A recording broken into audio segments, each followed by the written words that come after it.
If there's one thing President Donald Trump can never agree with the Democrats, it's on climate change.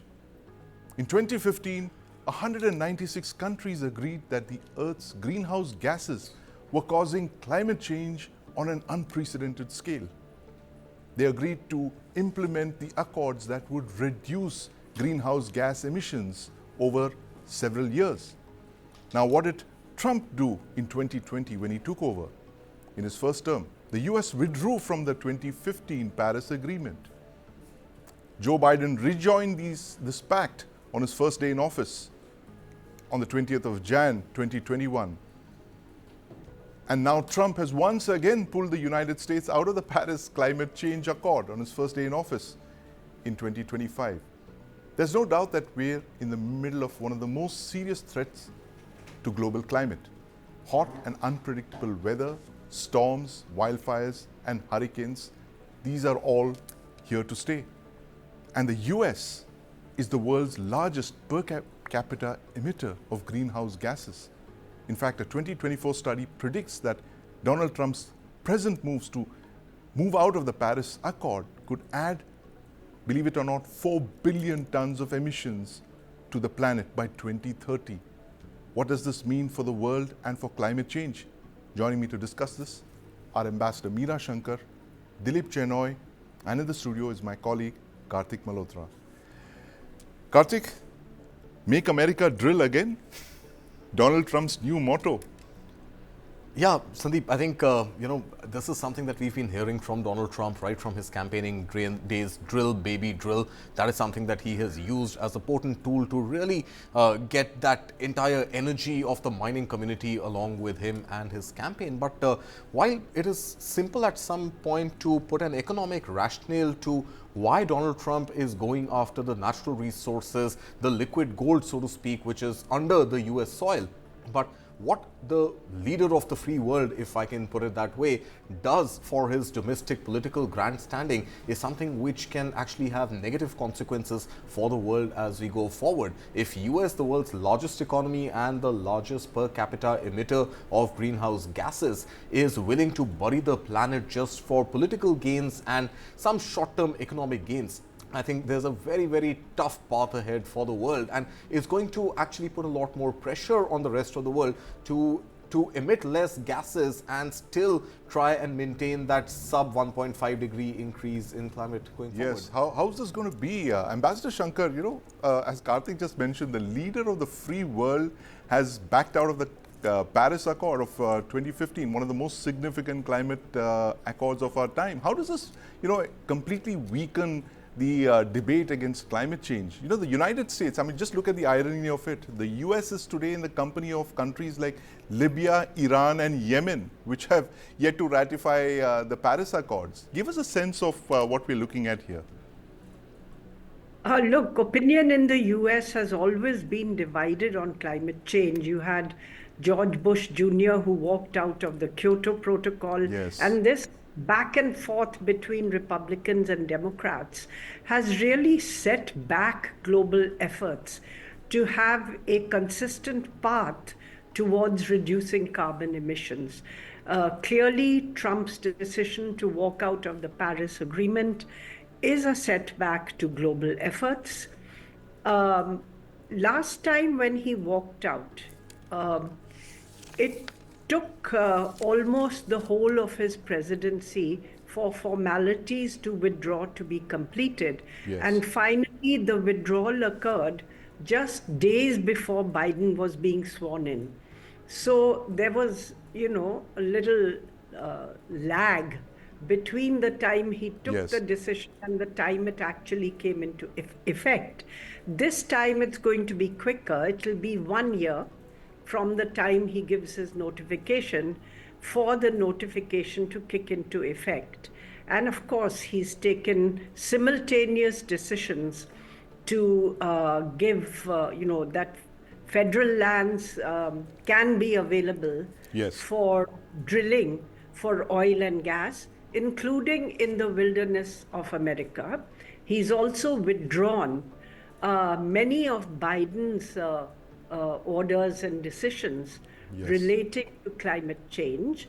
He's also threatened to actually go back on the provisions which were made for renewable and green technologies in the Inflation Reduction Act and in the Infrastructure Act. Biden had made available quite a lot of resources under these two bills, but that he cannot do through executive order. It would require, a change in the law or change in the budget provisions.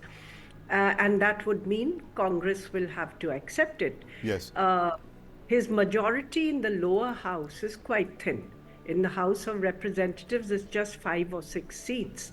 And the Republicans themselves have benefited because many of the projects which were actually commissioned under these two bills are in Republican states with Republican governors or in constituencies which have Republican members of Congress.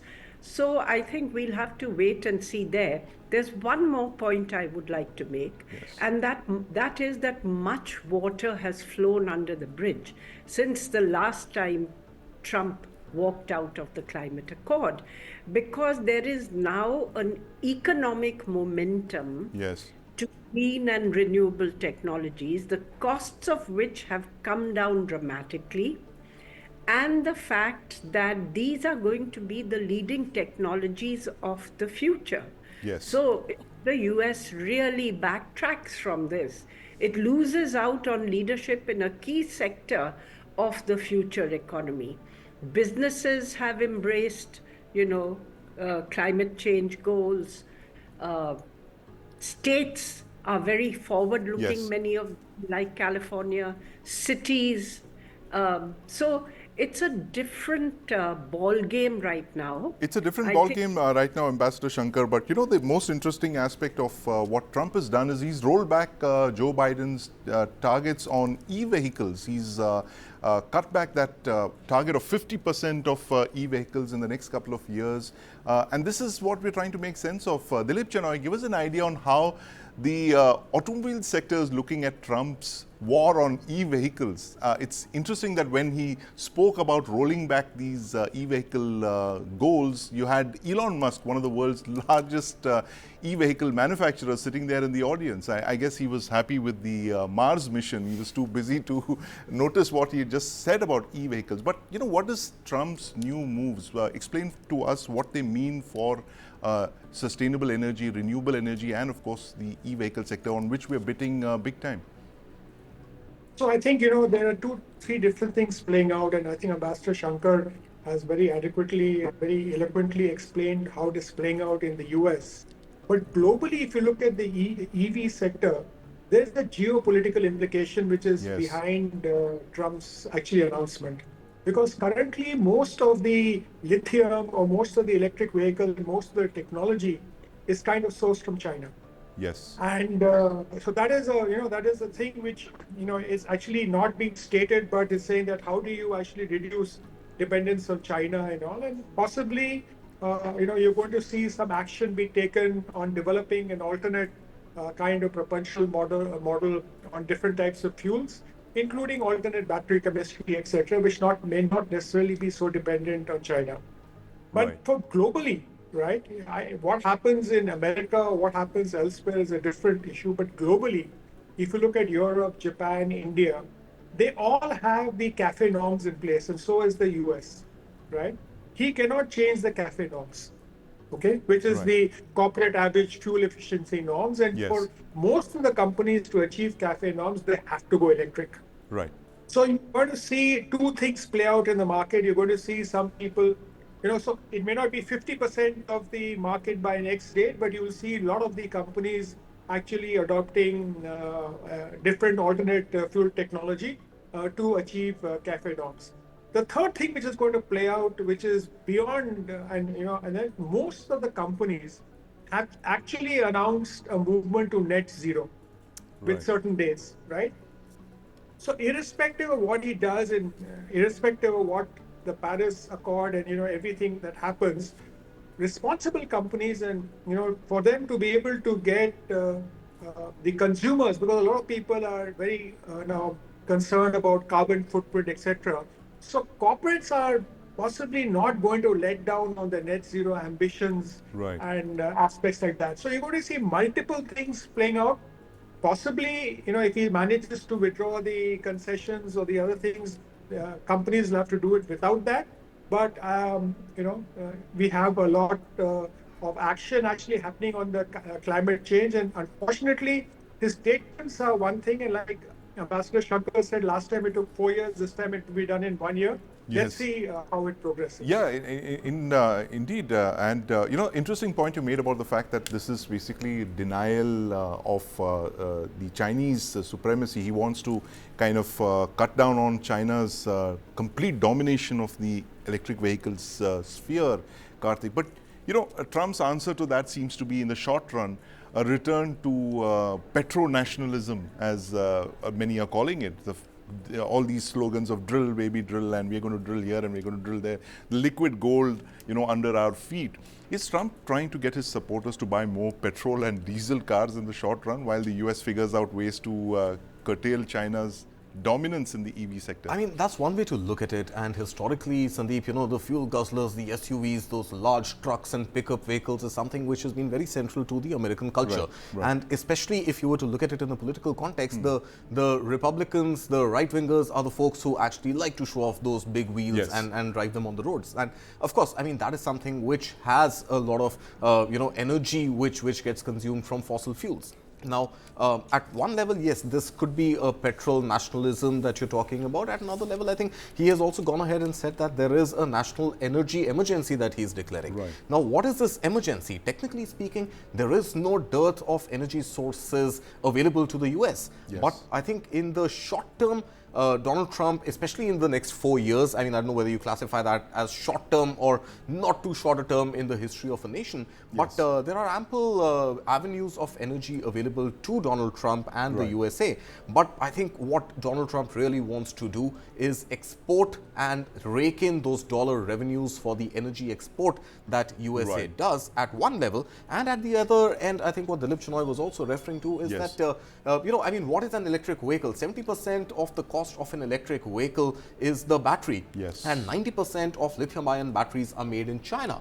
So you want to export your fossil fuel energy, drill baby drill comes Yes. into play, and at the same time you want to punish China and not really let the Chinese hegemony of electric vehicles and batteries that go therein really conquer the imagination of the world. But like you mentioned, I think one man in that room who would be very unhappy would be Elon Musk and the investments he has made in Tesla. So I don't know, is he going to stand by this decision of Donald Right. Trump, or is this the first chapter in a potential rift between Donald Trump and Elon Musk now getting Very, written? very interesting, Karthik, and that's something that many people have predicted, that two strong men, they can't probably, stay together for very long. The world's richest man and the world's most powerful, politician, there is possible a rift that you mentioned that could develop, and who knows, it could be over Tesla, but that's a story that we'll be following very closely. But Ambassador Shankar, closing comments from you. Karthik just mentioned that Donald Trump would like the world to buy a lot of American oil.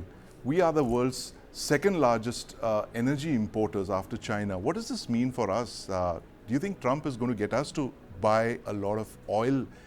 I was very interested to see Mukesh Ambani there at the inaugural yesterday. Well, we have been buying oil from the US and also gas, from their companies. Yes. So that is something which actually earlier the US never provided clearance for us to buy. Right. And I think it was something which has happened only in the past decade, that India began, the US gave permission and India began importing. The thing for India is that we would like to buy at the least cost. Right. And US oil is mainly from shale gas at the moment, which is expensive, and transport is also an issue. But we would obviously look at how we could have energy purchases from the US as well in terms of diversifying portfolios. The second thing I would like to point out with regard to electric vehicles is that Trump is not putting curbs on electric vehicles. He's basically just removing the ceiling Yes. that there should be 50% vehicles. He says, let the consumer decide. Right. So if consumers actually buy Yes. vehicles, electric vehicles going up to 50% and even beyond, Yes. he's not interfering in that. He's saying, let it be the consumer's choice. Right. Thirdly, I think on the electric vehicles, he's also pandering to a political constituency, and Yes. which is United Auto Workers Union, which had supported him during the election and which has been concerned about electric vehicle sales eating into the market for conventional automobiles, thereby leading to job losses in the Right. conventional auto industry. So that really is what Trump has in mind, not so much, I think, the strategic aspect as of now, because there he can always put high tariffs if he chooses to Yes. on imports from China and promote um, manufacturing in the US.